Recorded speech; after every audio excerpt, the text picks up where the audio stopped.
desencarnados.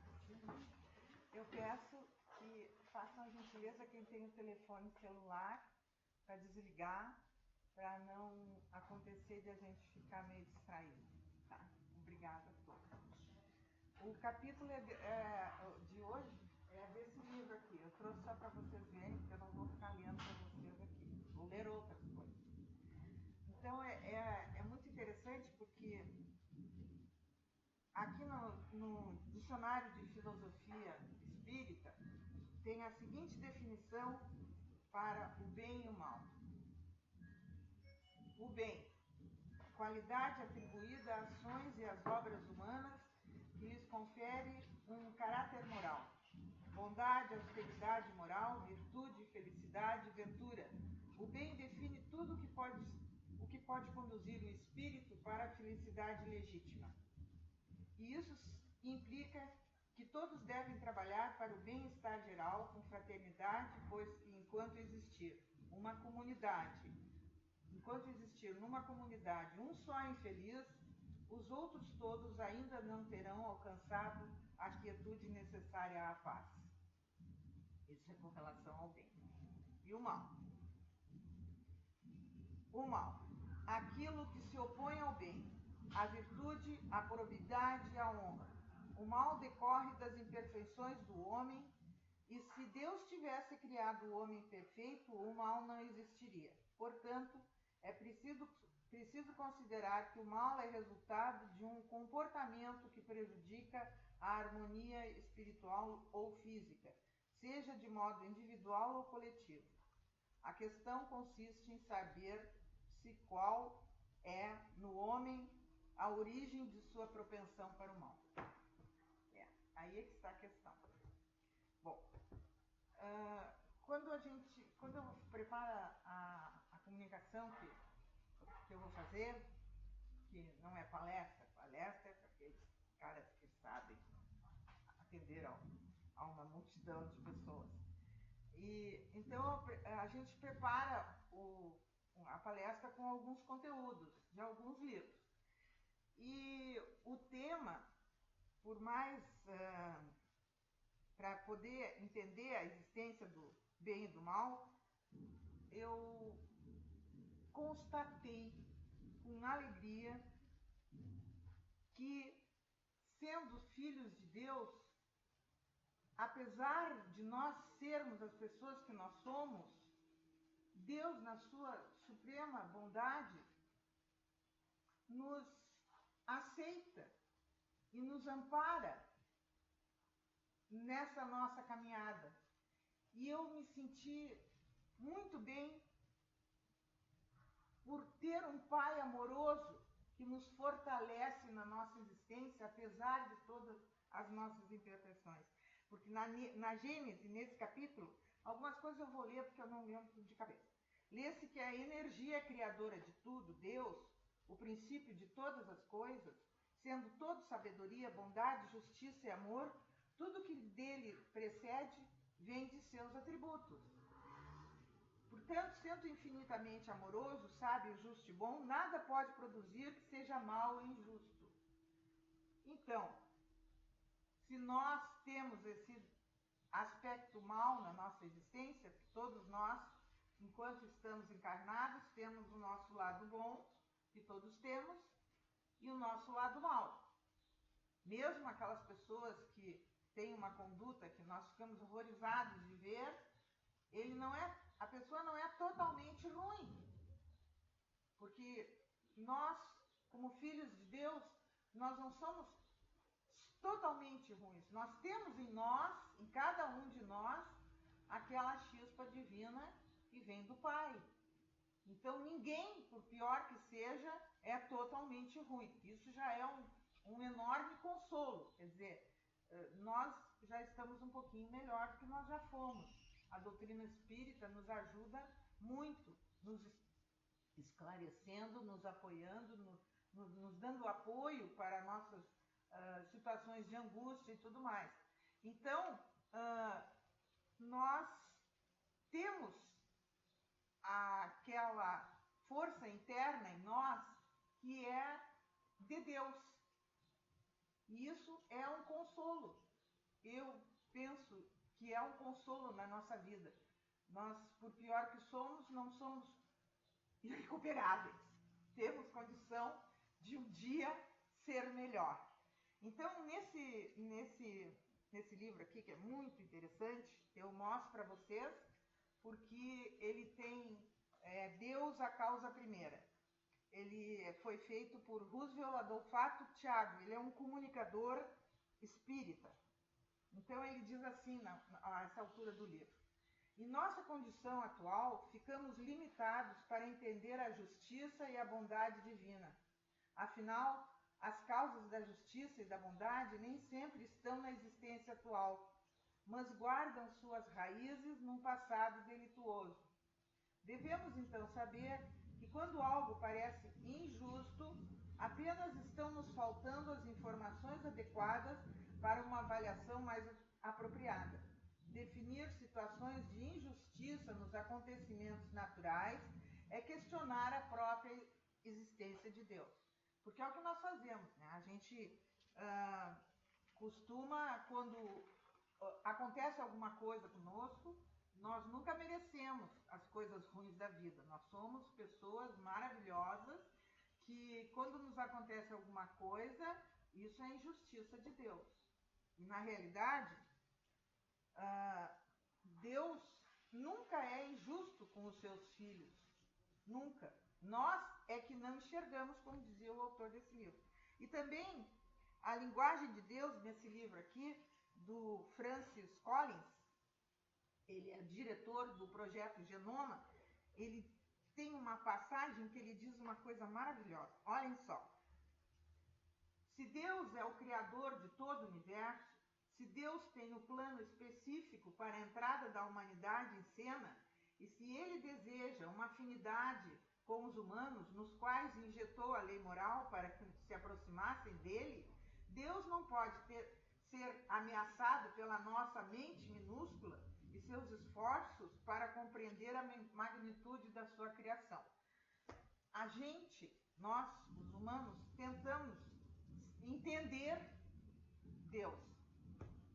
E isso, nós não temos capacidade para entender Deus. Deus é uma questão de fé de cada um de nós. Nós precisamos aceitar Deus. E aceitar Deus não como uma pessoa injusta, um ser injusto e um ser que estaria criando em nós o bem e o mal. Nós fabricamos, com o nosso comportamento, o mal que ocorre nas nossas vidas. E Deus, muito pelo contrário, nos permite que nós, em nossas existências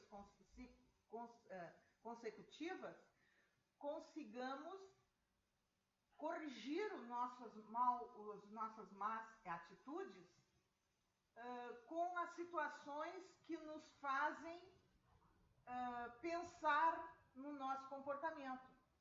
Porque o objetivo de Deus é que nós nos aproximemos dele. Mas nós, na nossa imperfeição, só podemos nos aproximar dele corrigindo as nossas imperfeições. E não é por falta do amor de Deus. O bem e o mal que existe em nós é resultado das nossas próprias caminhadas, nas nossas próprias existências. Quando nós somos crianças, nós amamos os nossos pais, a nossa mãe, costumamos homenageá-los no dia dos pais e das mães, porque os amamos e sentimos o amor deles. Mas os nossos pais exigem de nós determinadas atitudes e comportamentos, porque a intenção deles é nos conduzir para sermos cidadãos de bem. E muitas vezes na nossa existência, os nossos pais nos corrigem. E quando nos corrigem, porque nós fizemos alguma coisa que no entender deles está errado e que muitas vezes no nosso entender não está, então eles nos corrigem e nós costumamos sentir que que eles estão sendo injustos conosco. E qualquer outra atitude que eles façam, que nos repreendam, nós achamos que estamos sendo perseguidos, que o pai nos ama, ou a mãe nos ama menos do que ama o outro irmão, porque nós somos mais castigados do que o outro. Comparamos sempre como se nós fôssemos uns coitadinhos injustiçados. E assim nós nos comportamos com os nossos pais do mesmo jeito que nos comportamos com Deus. E depois, muitas vezes, nós só nos damos conta de que aquilo tudo que nós sofremos, entre aspas, na nossa infância, adolescência, tal coisa, não tinha injustiça nenhuma. E que nós fomos corrigidos nas nossas más inclinações, como é tarefa dos pais. Corrigir toda vez que se aperceberem que algum filho está se comportando de uma maneira que o levará a ter um comportamento que o prejudicará no tempo futuro. Então os pais corrigem essas nossas más tendências. Do mesmo jeito que Deus permite que nós corrijamos as nossas más tendências nas nossas encarnações sucessivas, nos apresentando situações em que nos façam pensar nas nossas atitudes. E que se nós continuamos a reincidir em erros sempre idênticos, nós somos levados por Deus, que é o nosso Pai, que nos ama, a reincidir nas mesmas correções e ter as situações de vida que nos fazem, nos repreendem. As situações de vida são difíceis ou complicadas na nossa existência, são uma repreensão que Deus nos faz para que nós paremos, pensemos nas nossas atitudes e compreendamos com as doenças, com as dificuldades, com os percalços da vida, muitas vezes no emprego, a dificuldade de conviver com os colegas, ou ser perseguido por um chefe, quando na realidade, muitas vezes, essa perseguição é permitida pela nossa atitude. Porque muitas vezes o nosso comportamento não facilita a comunicação com outra pessoa. Mas nós sempre achamos que a outra pessoa é que está errada. Não somos nós. Não olhamos no espelho e vemos os nossos defeitos. É muito mais fácil ver o mal, o defeito no outro. Muito mais confortável, porque daí nós somos as vítimas, e a vítima sempre comenta com alguém, e as pessoas dizem, coitadinha, realmente você é perseguido pelo seu chefe e tal. Mas não sabe qual é a atitude da coitadinha no local de trabalho. Então, isso é um comportamento que nós temos e que nós procuramos daí nos defender das nossas próprias atitudes. Vejam só que contrassenso. Isso acontece. Assim como acontecia de a gente ficar achando que o pai e a mãe estavam sendo o cúmulo da injustiça de nos castigar por alguma coisa. E nós só vamos nos dar conta, muitas vezes, de que nada disso estava errado, quando muitas vezes não temos mais como abraçá-los pelo bem que eles nos fizeram, porque já partiram ou porque nos damos conta tarde demais. Então, quer dizer, e Deus é igual conosco. Bom, e tem aqui numa passagem desse autor aqui, ele é um japonês, ele é ótimo. Porque as crianças hoje em dia não têm muitos limites, e ele costuma fazer comentários a respeito dos pais que não dão limites para os seus filhos. E ele, então, é daqueles que acha que a gente tem que ensinar os filhos a viver no futuro, corrigir os defeitos, as más tendências, o mal que temos nas criancinhas também. Nós somos ainda tão imperfeitos que nós, quando somos criancinhas, fazemos maldades. Fazemos. Muitas vezes nós estamos... ninguém nos pega nas maldades, mas às vezes nos pegam. Quer dizer que, então, os pais estão aí para corrigir. Então, ele tem um poema no começo desse livro aqui, que é muito bom. Quem é professora sabe, né, Lise? Conhece o autor, ele é muito bom. Ele tem outros livros que são muito bons. Então, tem nesse poema, A Felicidade, no começo, diz assim: mas os pais podem aos filhos dar muito amor, carinho, respeito, ensinar tolerância, solidariedade e cidadania, exigir reciprocidade, disciplina e religiosidade. Está no papel dos pais exigir dos filhos o comportamento certo. Está no papel de Deus corrigir as nossas más tendências, as nossas tendências para o mal, e apoiar as nossas boas atitudes. Porque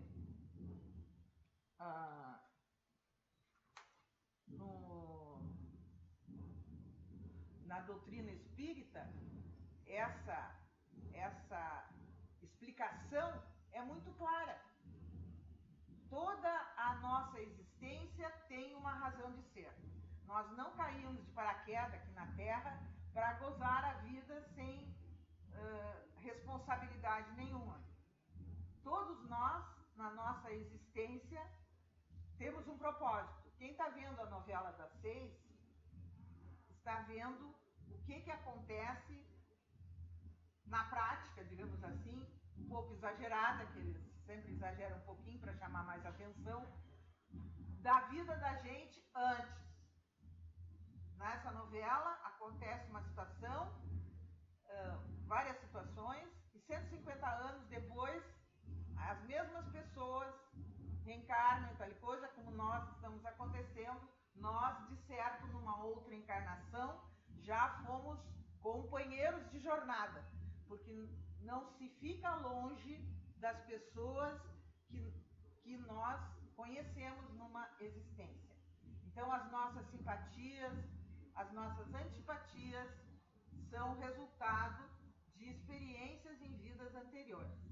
A nossa maldade e a nossa bondade vem conosco.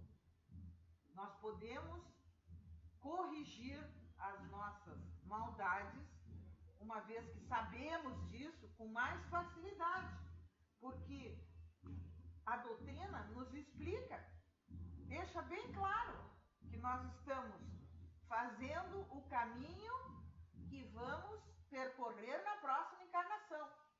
Então, né, todos nós temos um pouquinho de inteligência, graças a Deus, suficiente para perceber que se nós ficarmos nos regozijando com a maldade, ficando felizes com situações de que o vizinho se estrepou todo porque se meteu num negócio horrível e tão bem feito, quem manda ser tão implicante comigo e tal e coisa, o que nós estamos fazendo?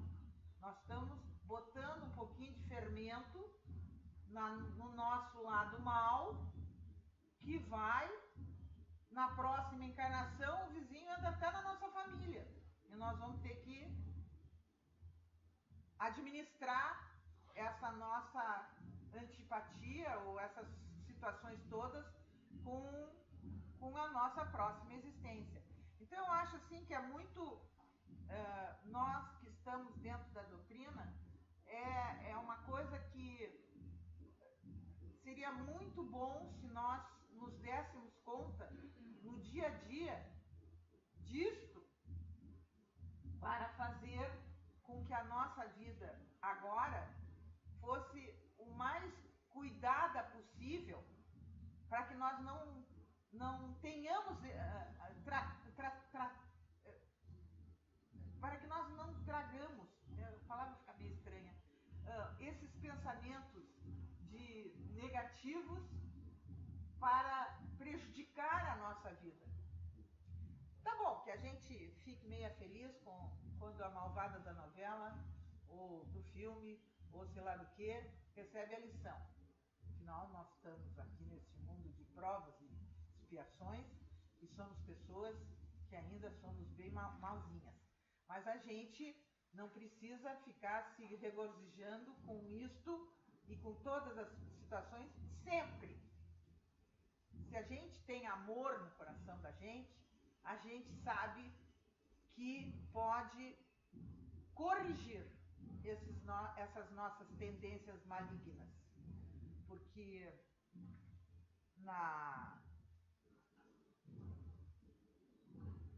se nós hoje estamos aqui nessa existência, bem civilizados e envolvidos com a doutrina, e nós devemos dar graças ao Pai por estarmos nesse estágio. Ontem eu estava conversando com uma amiga, que nós estávamos vendo os 10 mandamentos, e comentamos, né, que coisa, como eram maldosos e tal, e como dificultavam as coisas, e daí eu disse para ele, como eles, né, a gente comentando, e daí eu disse, eles não, porque nós também já fomos assim, nós já fomos feiticeiros, nós já fomos pessoas da Inquisição, nós já fomos bem ruizinhos, bem mais ruizinhos do que somos nessa encarnação. Então, se nós conseguimos nessas nossas estradas da vida, nessas nossas encarnações, melhorar bastante, temos a tarefa conosco mesmo, agora que já sabemos disso, de procurar melhorar mais ainda. Claro que a gente não vai precisar tirar a roupa do corpo para dar para o mendigo que está ali na esquina. Também não é tomar as palavras assim rigorosamente, que nem o pessoal que lê a Bíblia fica achando que tem que ser que nem lê as palavras de Jesus, seguir à risca. Não é bem isso, tem uma interpretação. Então, nossa necessidade é cuidar no nosso dia a dia, como um companheiro nosso faz, o seu Mauri, que tem cuidado porque ele tinha um pavio meio curto e que eu também participo desse bloco de pavio curto, e daí quando a gente é meio que pisado nos calos, a gente nem pensa, já está partindo para o debate verbal, porque eu não sou pessoa de sair a tapa por aí, né? Nem podia, porque é muito fácil a gente receber o retorno. Mas se nós trabalharmos esse lado nosso do pavio curto, que é o nosso lado maligno, nós conseguimos, com um exercício cotidiano, melhorar consideravelmente o nosso comportamento. Eu acho que eu já estou bem melhorzinha por causa da idade. Porque eu comecei a fazer esse exercício há pouco tempo. Tu tem uma estrada de pavio curto enorme. Então, digo para vocês que muitas vezes, como eu falei já outras vezes aqui, a palestra que a gente recebe é muito mais para a gente do que para a plateia.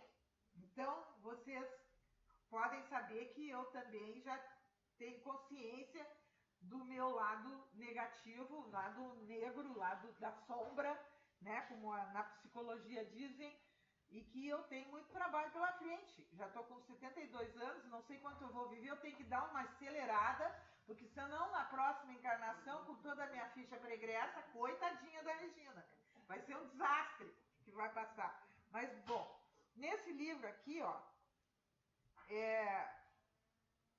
quando eu digo que a gente vai melhorando para poder merecer chegar mais próximo de Deus, aqui nesse livro tem umas palavras que fecham exatamente com isso aqui. Olha só.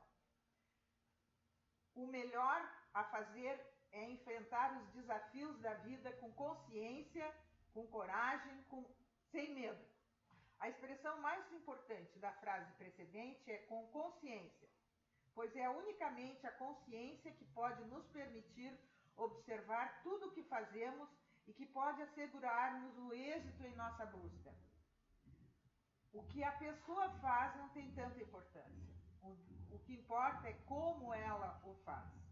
Os julgamentos, bom e mal, sempre se referem ao que a pessoa faz.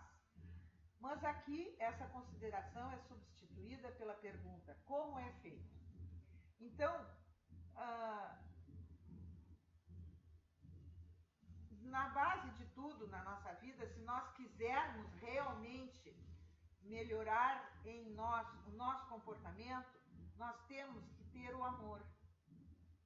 Porque se nós não nos amamos, nós não conseguimos, isso já é uma coisa que todo mundo sabe, se nós não nos amamos, nós não conseguimos amar ninguém. Como é que nós vamos ser bondosos, ser bons com os que nós não amamos, se nós não vamos conseguir, porque isso é uma coisa que nos dificulta. Agora, se nós tivermos um comportamento amoroso conosco, teremos fatalmente um comportamento amoroso com a maioria das pessoas, porque isso estará dentro de nós. E todos nós recebemos amor uma vez na vida. Esse amor que ficou em nós, seja do nosso pai, seja da nossa mãe, mesmo que a gente não se lembre, seja do Criador que nos criou, o pai adotivo, a mãe adotiva, a avó, o avô, seja lá de quem, se o pai é meio ausente, a mãe é meio ausente, o avô e a avó deram amor para nós. Alguém nos deu amor. Se nós pensarmos na nossa vida, alguém nos deu o amor que nós precisamos, que nós temos hoje para dar para os outros. E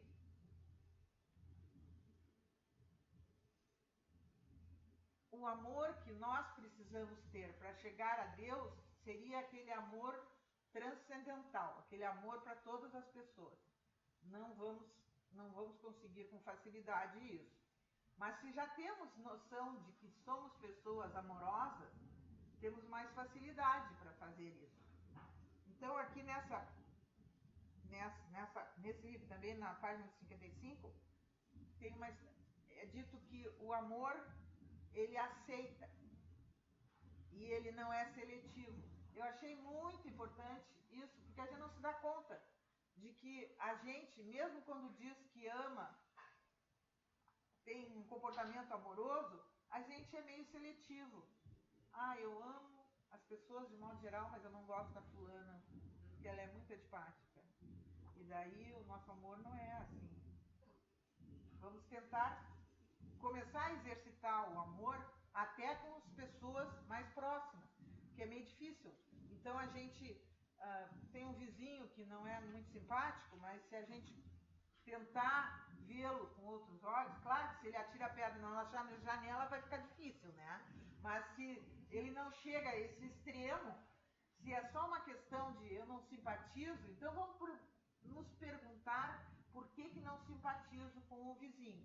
Mas aqui nesse livro tem uma parte que diz assim, ó.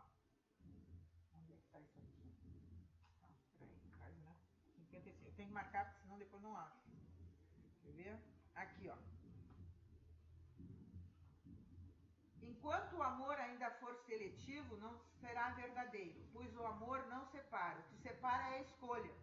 O amor não conhece ciúme, pois não quer possuir nada. Ele quer irradiar-se. Eu achei o máximo isso. Na realidade, é assim mesmo. Porque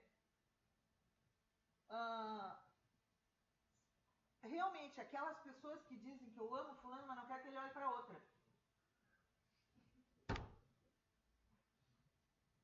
Isso não é amor, isso é posse. É diferente. Ou a fulana gosta do fulano, mas ele tem que olhar só para mim, sair na rua e só me enxergar. As outras mulheres não existem no mundo.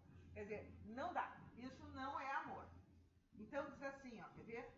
O símbolo para esse amor oniabrangente é o próprio amor de Deus pelos homens. Neste contexto, olhem que preciosidade. Dificilmente cabe a ideia de que Deus faz diferenças ao distribuir seu amor. também não passaria pela cabeça de ninguém ter ciúmes de Deus, porque ele ama outras pessoas. Vocês já pensaram nisso? Eu chego a ficar arrepiada quando eu penso nisso. Porque tem coisa nesse livro assim que é o máximo. Que realmente, claro que nós não temos a capacidade amorosa de Deus para amar toda a humanidade como Ele ama, nos permitindo corrigir os nossos erros com as nossas atitudes melhores. Quer dizer, mas olha só, ninguém pensa em ter ciúmes de Deus porque Ele ama outras pessoas. Deus, a unidade, não diferencia entre bom e mal. E é por isso que Ele é o amor. Não é incrível isso? Achei muito legal. E daí, para nós termos uma atitude amorosa, não é fácil. Claro que não é fácil, é muito difícil. Mas é uma questão de treinamento. Se nós tentarmos começar assim pelo vizinho ou pela vizinha, ai, a minha vizinha é muito fofoqueira. Mas se ela é muito fofoqueira, quem sabe a gente dá motivo, né, quer dizer, a gente começa a conversar com ela e daí a gente comenta sobre a fulana, mas tu viu a fulana que mora aqui, não sei o que, o que nós estamos fazendo? Nós estamos cuidando da vida dos outros. Porque isso é um vício que a gente tem. Isso é o nosso lado mal. Então, se nós quisermos merecer de fato o nome de filhos de Deus, porque nós sabemos que somos, mas não merecemos. Ele é que na sua enorme bondade nos põe debaixo do braço e nos acalenta com o seu amor incondicional. Mas se nós quisermos chegar perto dele, precisamos corrigir as nossas tendências amorosamente, nos amando primeiro e amando os próximos naquilo que nós pudermos, fazendo um exercício dia a dia, um pouquinho para cada pessoa que nós não simpatizamos, porque para aquelas que nós simpatizamos é muito fácil, nós amamos, porque não estou dizendo aquele amor apaixonado, assim, né? Não, o fato de nós simpatizarmos com alguém é uma espécie de amor, é um amor fraternal, o amor que é o amor para as pessoas. Então, se nós tentarmos fazer isso, nós estamos diminuindo o nosso lado mal e aumentando o nosso lado bom, facilitando a nossa vida para uma próxima encarnação, onde poderemos ser pessoas que já fabricaram um caminho melhor e teríamos toda a bondade que fizermos nessa existência como atenuante das nossas futuras dificuldades, o que seria muito bom para todos nós. Muito obrigada.